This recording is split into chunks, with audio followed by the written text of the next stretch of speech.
Selamat malam Ibu, saya Claudio Tarigan akan mempresentasikan hasil ringkasan dari kelompok 2 dan kelompok 3. Baik, di sini ada sumber dan jenis data di Fasyankes hasil integrasi PKM. Sumber data di Fasyankes diperoleh dari berbagai kegiatan pelayanan manajemen maupun program kesehatan, yakni sumber utamanya meliputi data pelayanan pasien yang terdiri rekam medis, data lab, dan radiologi, formasi, serta catatan tindakan medis lainnya. Yang kedua ada data program dan kesehatan masyarakat yang diperoleh dari pencatatan imunisasi, gizi, KIA, dan serta laporan surveillance penyakit menular dan tidak menular. Lalu ada data administrasi manajemen yang terdiri dari data SDM, data keuangan dan logistik, serta data sarana prasarana. Dan yang terakhir ada data eksternal, yaitu dari data rujukan dari Fasyankes lain, serta data pendukung dari Dinas Kesehatan. Sumber data di Fasyankes menurut sifatnya ada data kuantitatif yang berarti berupa angka seperti jumlah pasien rawat inap. Data kualitatif berupa deskripsi dengan contoh keluhan pasien. Baru ada menurut sumber asal, terdiri dari data primer yang dikumpulkan langsung, seperti contohnya hasil wawancara pasien. Baru ada data sekunder diperoleh dari laporan atau database yang sudah ada. Baru dari menurut waktu, terdiri dari data cross-seksional, yaitu dikumpulkan pada waktu yang tertentu, contohnya data kunjungan pasien pada bulan Januari. Lalu ada data longitudinal, yaitu dikumpulkan dalam periode waktu tertentu, contohnya tren jumlah pasien TB selama 5 tahun.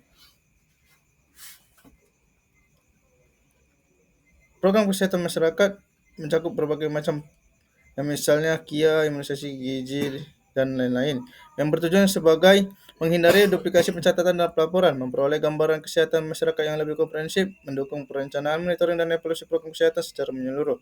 Bentuk integrasinya yaitu integrasi yang menggabungkan data hasil PKM dalam satu sistem informasi kesehatan atau sistem informasi manajemen puskesmas. Itu contohnya data TB, imunisasi, dan gizi, dan lainnya. Integrasi laporan program dan setiap hasil kegiatan KKM akan tercantum, diolah, dan disajikan dalam laporan terpadu ke Dinas Kesehatan. Baru ada integrasi dalam perencanaan kesehatan, yakni hasil PKM ini dijadikan sumber dasar untuk menyusun perencanaan program di Posyankes, misalnya rencana usaha kesehatan puskesmas. Lalu ada integrasi evaluasi dan monitoring, seperti hasil PKM digunakan untuk bersama sebagai evaluasi capaian indikator kesehatan, menentukan prioritas masalah, dan membuat strategi intervensi. Contoh praktisnya adalah data gizi, imunisasi, dan lain-lainnya diintegritas untuk menilai status kesehatan balita secara menyeluruh. Data TB, HIV, dan lab, dan itu seperti memantau penyakit menular kronis. Semua hasil PKM kemudian disajikan dalam profil kesehatan puskesmas. Kesimpulannya, sumber dan jenis data puskesmas meliputi data pasien, program, manajemen, dengan bentuk kuantitatif, kualitatif, primer, ataupun sekunder.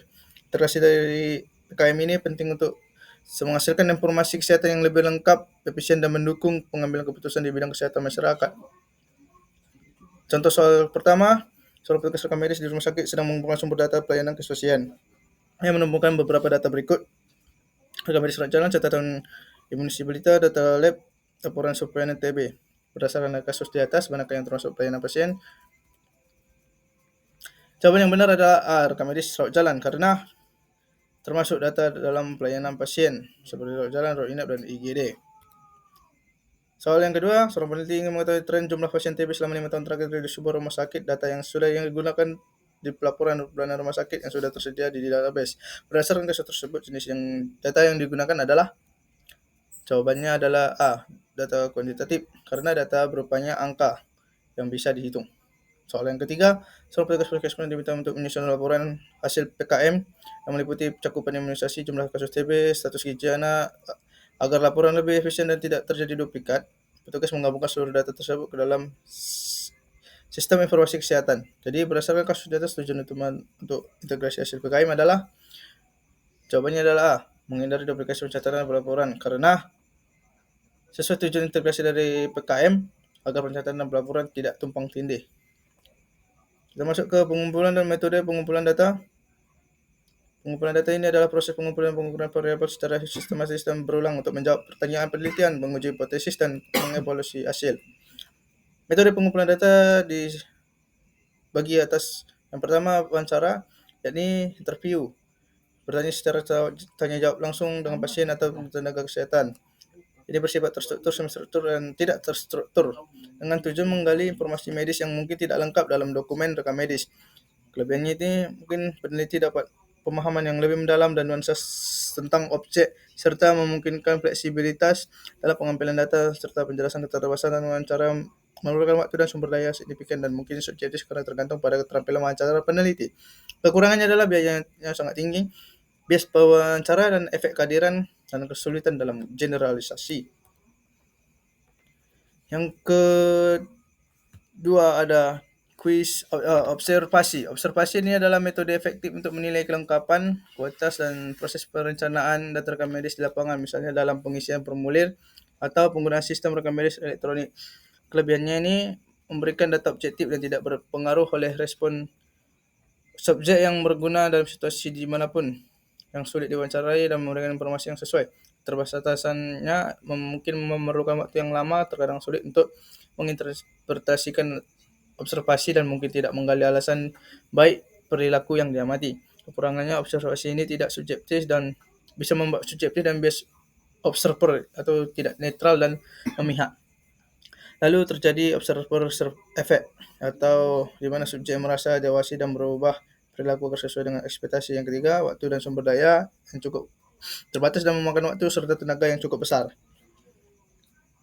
Yang ketiga adalah kuesioner. Ini adalah seperangkat pertanyaan atau yang tertulis disusun secara sistematis untuk memperoleh informasi terkait variabel yang diteliti. Instrumen dapat digunakan dalam penelitian kualitatif tergantung tujuan penelitian dan jenis data yang digunakan. Penggunaan kuesioner bertujuan untuk mengumpulkan data yang bersifat terstruktur dalam waktu singkat, standar informasi yang diperoleh sehingga memudahkan analisis statistik, menjangkau responden yang berada pada lokasi luas dan berjauhan, mengurangi pengaruh subjektif peneliti dalam pengumpulan data. Kelebihannya ini adalah lebih efisien untuk mengumpulkan data dari banyak responden dan meminimalkan bias pengamat dan memungkinkan analisis statistik yang kuat. Keterbatasan ini cenderung kurang mendalam daripada wawancara. Mungkin sulit untuk mendapatkan pemahaman yang mendalam tentang alasan di balik jawaban. Yang keempat dari studi dokumentasi. Tekniknya ini dilakukan dengan menelaah dan menganalisis dokumen-dokumen yang relevan dengan topik penelitian, baik berupa dokumen tertulis, gambar rekaman, maupun arsip resmi. Studi dokumentasi merupakan metode pengumpulan data yang digunakan untuk menelusuri data historis, kebijakan, catatan, dan laporan yang berkaitan dengan masalah yang diteliti. Kelebihannya, biaya murah, waktu efisien, data historis lengkap, dapat diakses, tidak mengganggu subjektif penelitian. Kekurangannya, penelitian rekapan data tidak terlalu terjamin, data bisa usang, kemungkinan bias, dan tidak semua data terdokumentasi, dan keterbatasan akses.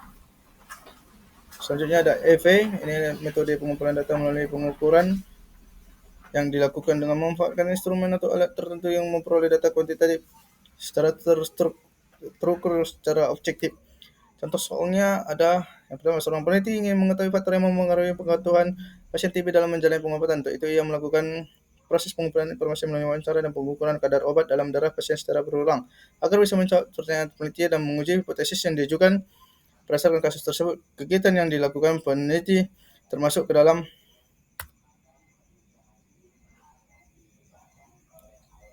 jawabannya adalah C, yakni pengumpulan data. Karena sesuai definisi, pengumpulan data adalah proses pengukuran variabel secara sistematis dan berulang untuk menjawab pertanyaan penelitian, menguji hipotesis atau mengevaluasi hasil.